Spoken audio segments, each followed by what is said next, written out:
Starting with numerical number 3.4, the position vectors of three particles are given, x1, x2 and x3 as a function of time. Determine velocity and acceleration for each in SI units. So you'll have to calculate velocity and acceleration.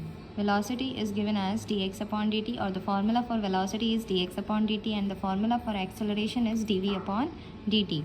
Here the displacements or the position vectors are in vector quantity, or the distance given over here, that is in vector quantity. So all the formula will be in vector quantity. v1 that is dx1 upon dt, v2 that is dx2 upon dt, and v3 that is dx3 upon dt. Similarly, we will calculate three accelerations, that is a1 dv1 upon dt, a2 that is dv2 upon dt, and a3 that is dv3 upon dt. So for calculating a1, a2, a3, we'll have to first find out v1, v2 and v3.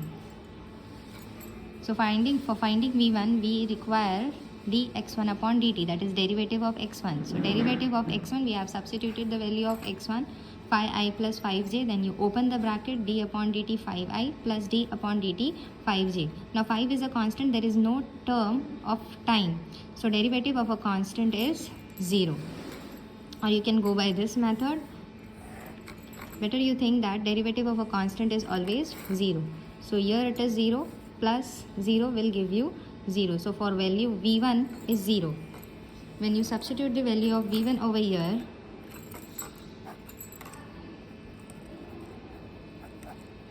again there is no term of time over here, or there is no term of t over here. So again derivative of constant is 0. So in first case, acceleration is also 0. That means velocity is 0, acceleration is 0, particle is at rest. Now let's check for second particle. Here it is d upon dt x2. For x2 it is phi t plus phi t. We'll write that phi t I plus phi t j. Then you open the bracket, 5t I plus d upon dt 5t j. 5 is a constant, you remove that out because we have t in this case. So d upon dt, and this t will remain over here. We do not take unit vectors for derivation. Remove this 5 out of derivation. So d upon dt, t is left, and this unit vector j. So this dt gets cancelled. We are left with the answer, that is 5i plus 5j. This is the value of my v2. So now I can calculate a2, d upon dt, v2 is 5i plus 5j. Open the bracket,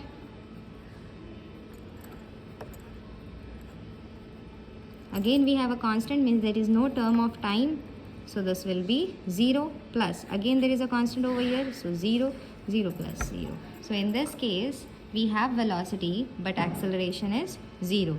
Now in this case, that is second case, we have obtained the value of v2, that is 5i plus 5j.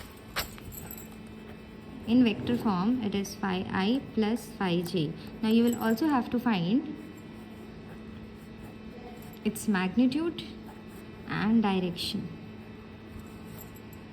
In first case, v1 is 0, a1 is 0. So there is no need to do anything with it.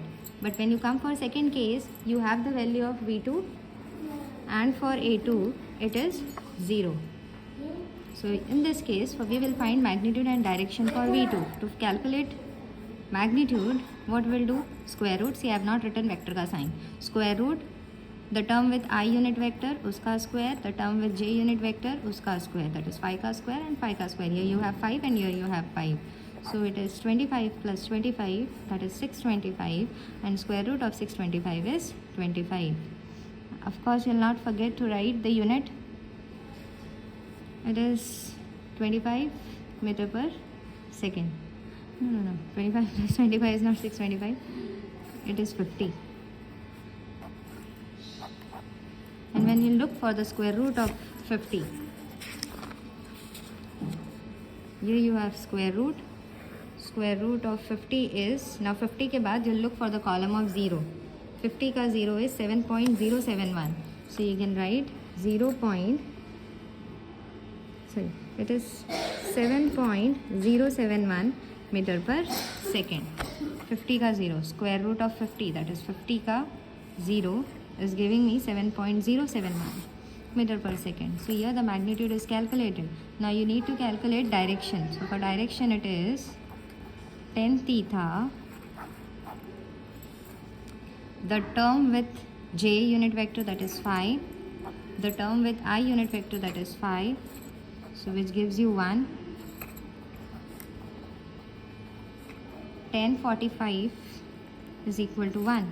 Therefore theta is equal to 45 degree. So when you compare this, theta is equal to 45 degree. Now let's move for V3. So d upon dt, the value of V3 is 5t I plus 10t square j. 5t I plus 10t square j. Now find derivative of this. First you open the bracket. D upon dt 5t I plus d upon dt 10t square j. Take 5 out of derivative, so d upon dt, here t is left and I unit vector. Now I'll take 10 out of derivative because it is a constant. Only the term with t will remain inside, that is t square and j. So this gets cancelled, dt upon dt gets cancelled, so you are left with 5i plus 10. Now derivative of, here it is a formula, derivative of x square will be 2x. Derivative of x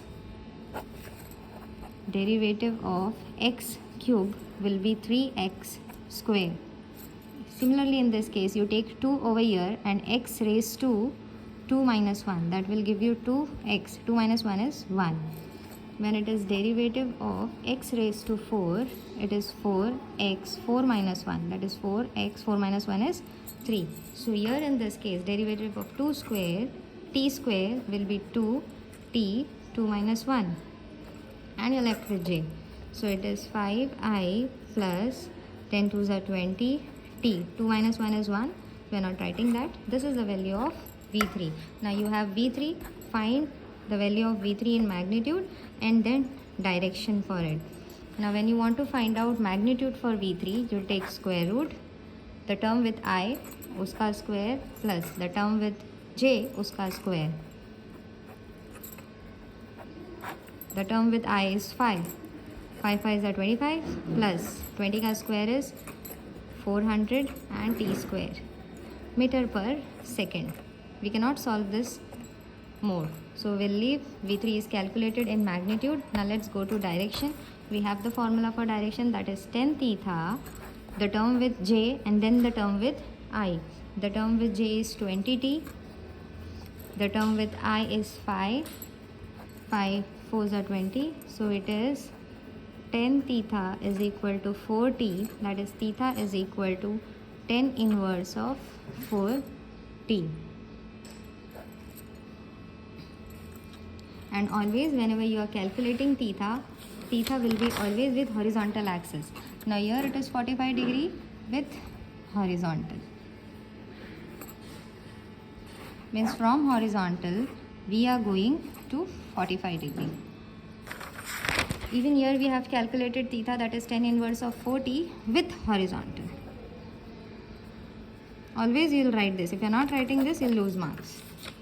Now we have done all the work related to V3. Now coming to A3. A3 is d upon dt V3. So d upon dt. Let me check what is V3. 5i plus 20t. 5i plus 20t and j. Now open the bracket, d upon dt 5i plus d upon dt 20t and this j. Now take 5 out of derivative, or if you are not taking, just check whether there is term of t present over here. There is no t term present, so this is constant. Derivative of constant is 0. Here you can see t, so just remove 20 out of your derivative. So dt upon dt gets cancelled. This t is left and this j. So the value of a3 is 20j. Now in this case you are getting the value of a3.